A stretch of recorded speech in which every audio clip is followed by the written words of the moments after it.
Welcome to another VC Wisdom podcast. We have Cristian Guardia with us today. Chris is managing partner at Adventures Capital. It's all about innovation, digital transformation. Previously an angel investor, still is.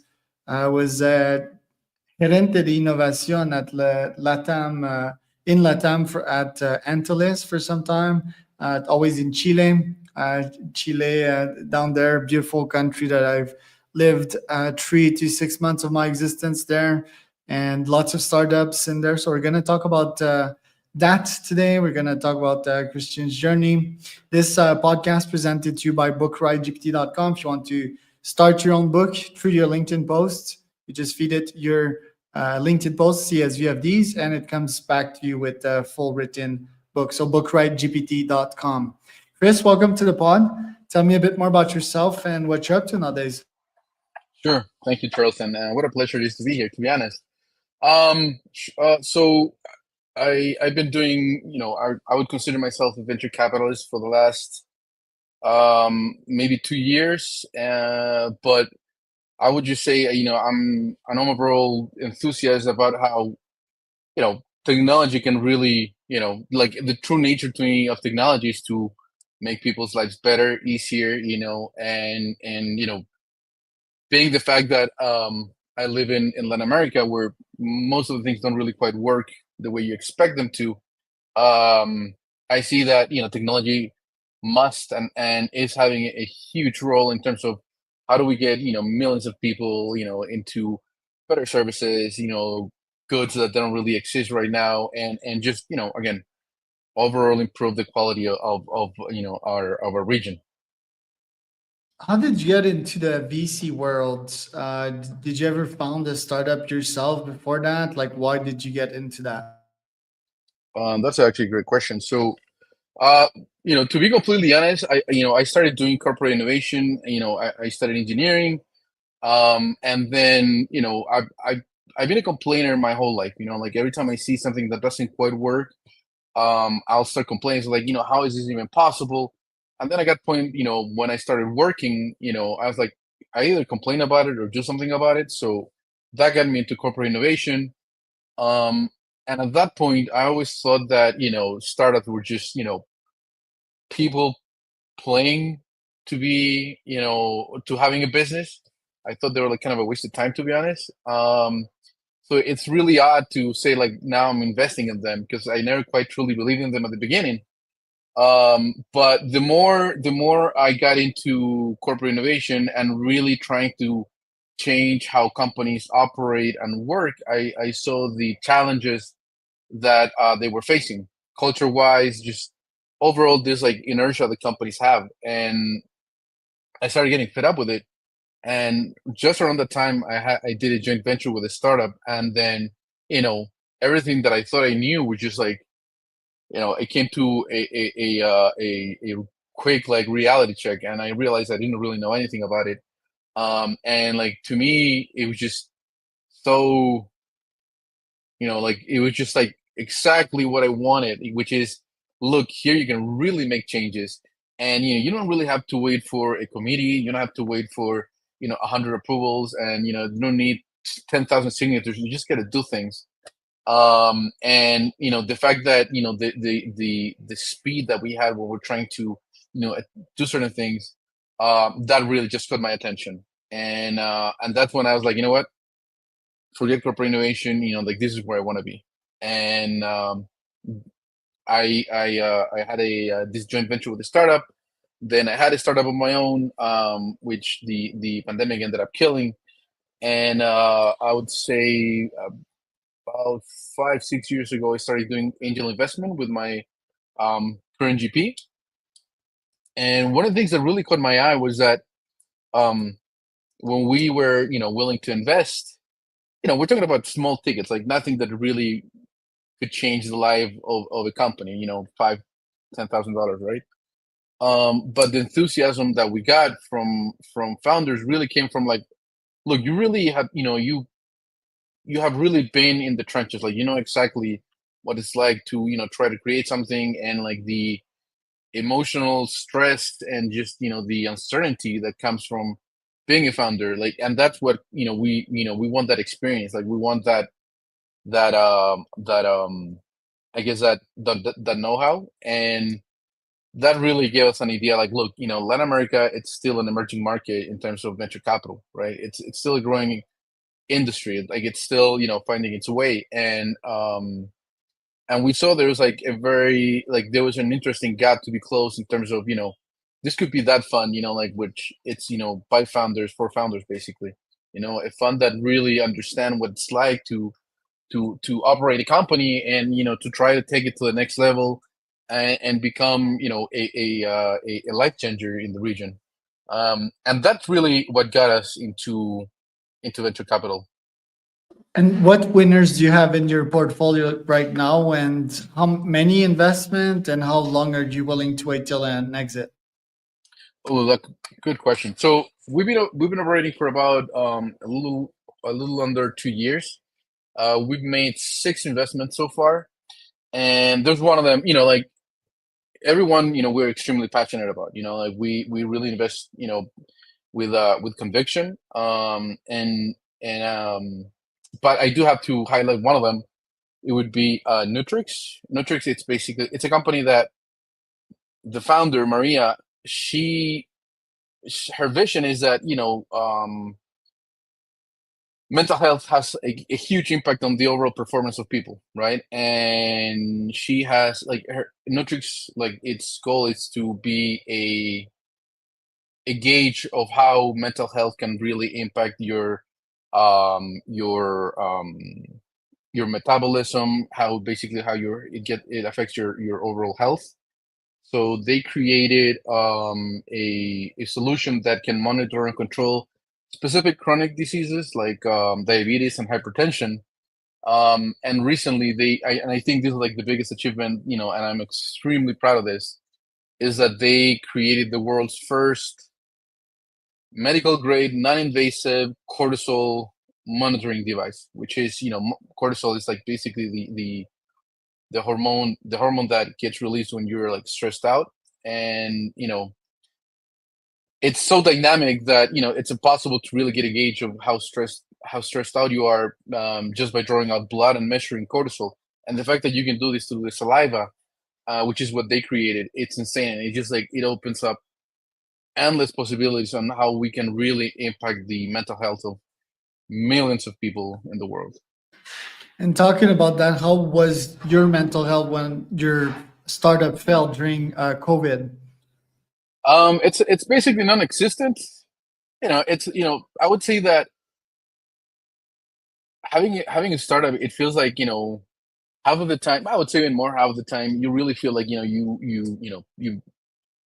it's really easy to, start double guessing yourself and doubting yourself. Like, was this right? Really, should I really have quit my job? Should I be doing this instead of, like, also at that point, I already had a baby. I had just been a father, so you have all these responsibilities in terms of, like, I need to provide for my family. What happens if I end up, in bankruptcy, or like, I have all these responsibilities, and it's some days you feel like you own the world, and some other days you feel like the world is owning you, basically. So it's very tricky to maintain some sort of balance, and keep yourself in check in terms of how your mental health is affecting everything you do. And to me, like, one of the things that really helped me out was just like stay grounded, like, really understand why you're trying to do this to begin with, and the mission that like, the purpose that you're trying to achieve. And to me, my family was like, also, like, I had this brutally honest conversation with my wife at one point. It's like, why are you doing this? Like, because I cannot go to work anymore, and just like sitting at meetings that are pointless, or that, like, if I hear, oh, we can't do this because SAP doesn't allow it, or whatever, I'm just gonna kill myself, basically. And, like, even though I was going through all this stress, I really, like, every Monday to me was like, okay, what do we need to do? Like, it's just like this. you're driven by purpose, and I think that is the only way to really keep yourself at level, I guess. Yeah, there's tough periods in startups. People need to know that this won't last forever. I do Yeah.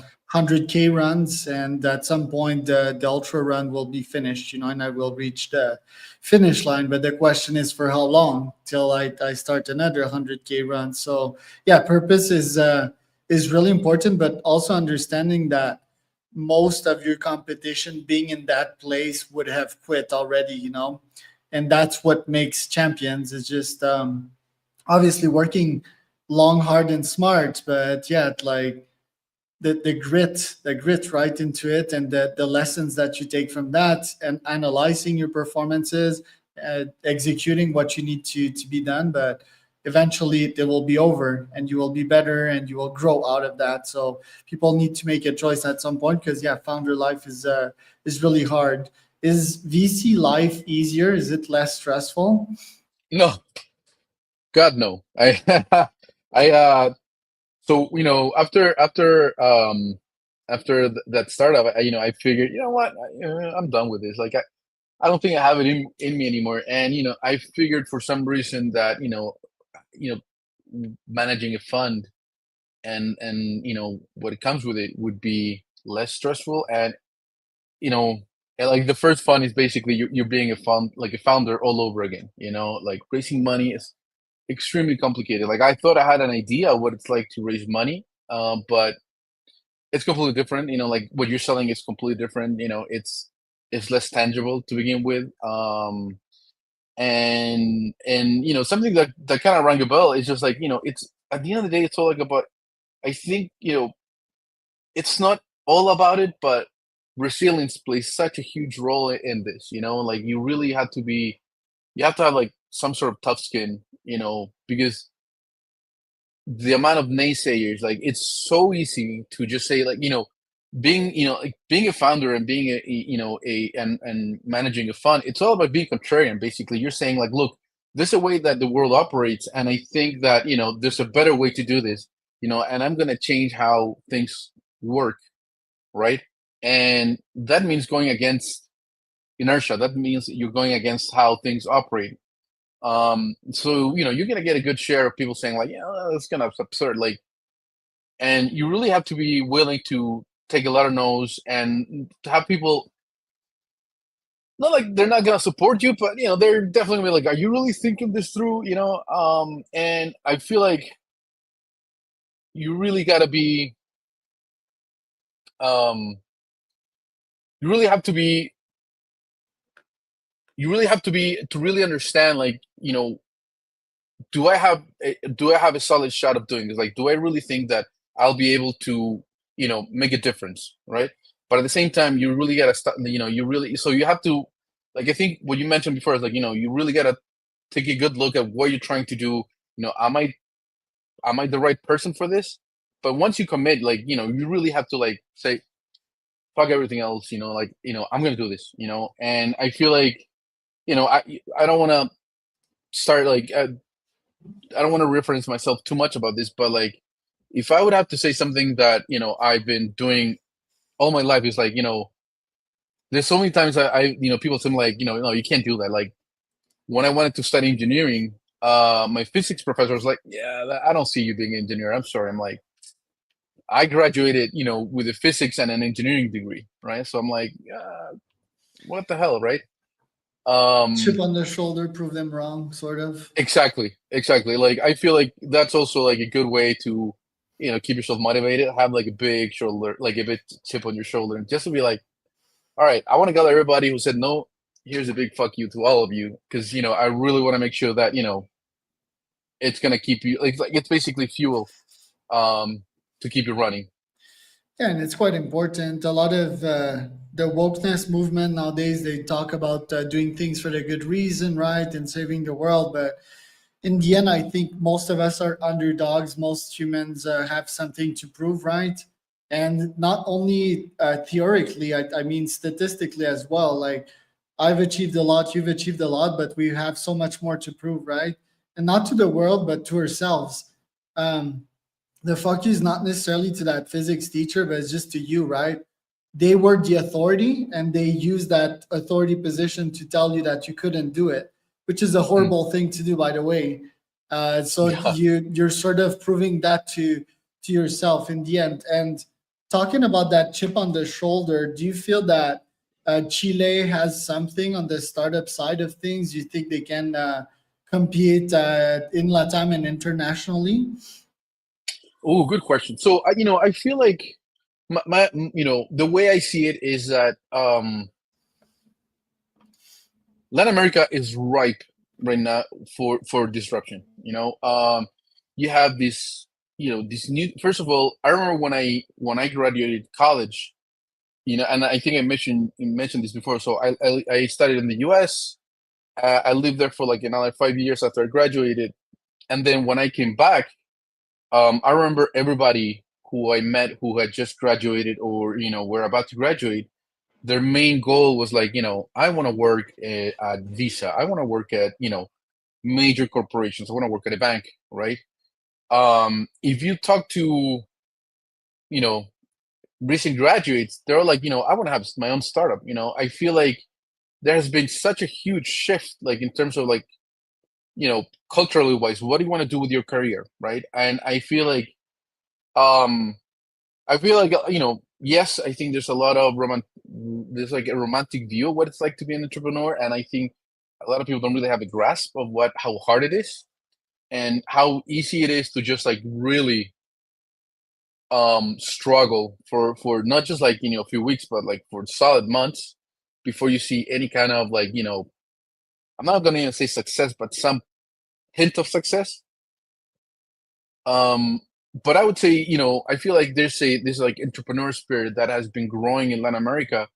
That I think it's super interesting, and there's also like I said, Latin America has like millions of people that are underserviced.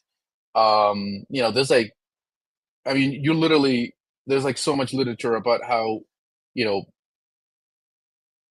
governments in general have not been able to fulfill their promise of, look, I'm going to give you education, I'm going to give you access to health, and really it's giving this huge opportunity for startups to come in and say like, look, I can actually solve this by using technology. It's not going to be exactly what you want, but it's going to come really close, but really at a fraction of the cost, and it's going to be very, very convenient. And I think like one of the things you see it is like there's this the amount of ed techs that are available in Latin America, it's insane. And every one of them has like, 20,000, 30,000 students. And, why is that? It's because, public schools in Latin America usually suck. And, here comes somebody who's like, look, through a very cool app, you can get access to, now you can learn English, now you can learn how to code, and you can do it from the comfort of your house. Um, so I think like, going back to your question, absolutely. I think that, not only Chile, but Latin America in general is just like it's ready to really, jump, I guess, to the 21st century, as cliche as it sounds. And I think there's like a lot of trends that are, coming in together to really, you know, shape how the future of Latin America is gonna be. And is it the government's role to ensure its citizens' well-being? I guess it is if they're taking taxes, right? But I think most Latin citizens are notorious for not paying theirs and being more sort of distrustful of the government and more individualistic, right? Do you think governments will keep their grasp on people in the next couple of decades, especially with everything that's happening in the AI space?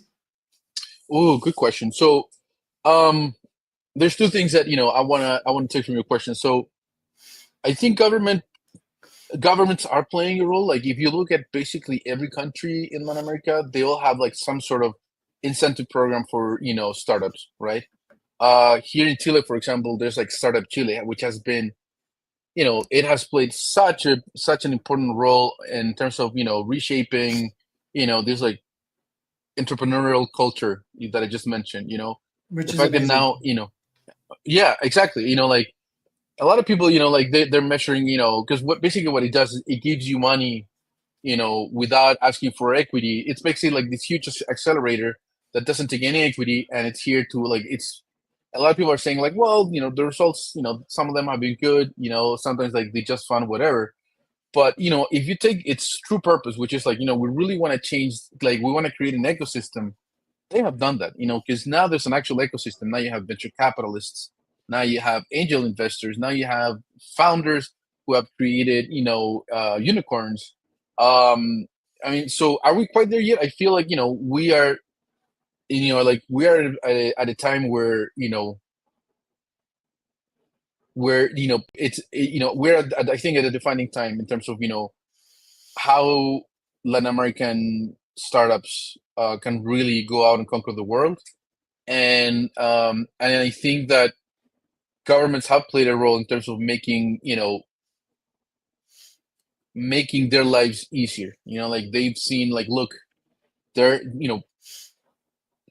take for example the case for Rappi, right? Rappi it's like this Colombian company. I think they're gonna do an IPO this year. They've been valued at like, I don't know, $8 billion or whatever, right? And it's like it's basically Uber Eats on steroids. It's like they're really trying to be like the everything app. Like they have fintech operation.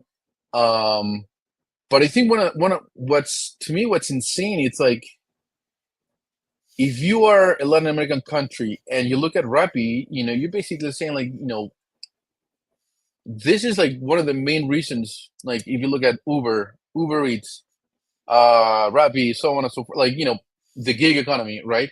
You've taken so many people out of just like being jobless. Like the amount of people that I talk to saying, so you know, what's the role of like the impact of these startups have had on like the entire continent in terms of just like forget about like the actual services they provide, but just like the impact in terms of the economy, like the fact that you have like thousands of people that actually have a job now. We can discuss like the quality of that, the job, like is it, Buying you know, motorcycles, buying gas, buying equipment, and moving around, consuming more products. It's humongous.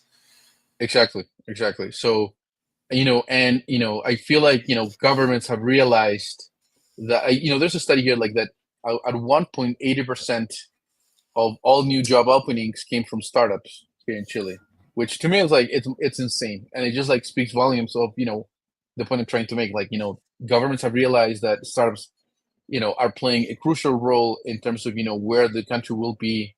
I mean, where it is now and where it will be in the next year. So And is um, Rappi reproducible, or is it a luck, a blimp of luck in the laboratory of startups?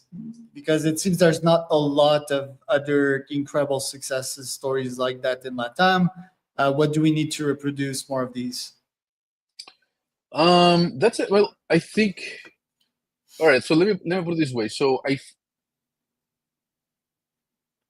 I think that one of the things that like what I highlight the most about the successful companies. So take Rappi, take Mercado Libre, take I would say most successful companies, like startups. I'm sorry, in Latin America, is that there's a really good like they taken a business model that's already you know it's a proven business model, right? So Rappi, it's basically Uber Eats. Corner Shop was DoorDash, right? I'm sorry, not DoorDash, Instacart. Um, but what I think that really sets them apart is like a really good understanding of the customers. Like a really, really good, like they're not just like copy pasting. It's like saying, look, I'm gonna take this and I'm just gonna adapt it. I'm gonna make changes so that it can really, you know, take into account the local culture, right? And I feel like it really it, it's not about really the is this a blip. It's more like I feel like founders are still trying to have a good understanding of who their customers are really, and like how this can really scale and how big the problem solving it is. I would say like one of the challenges that we have is that you don't really have, I would say aside from Brazil, you don't really have venture capital by country. It's like the whole region, right? So that means you need to find like a common thread, across basically four countries, which are the ones that are really, developing venture capital, right? Which is Mexico, Colombia, Chile, and Argentina, right? So you have to Right. like really think about it. What are the common pains, and how can I scale this, in an easy way, so that it's also capital efficient. So, it's tricky, but I think I do have like this vision that it can be achieved. And I think that in the coming years we're gonna see more examples of success.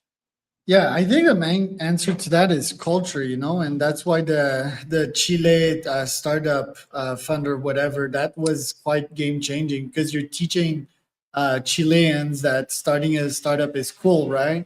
I Hmm. think that's where it starts, and it's like a front end, and then the back end is like real work, raising money, building something valuable, finding PMF, and so forth.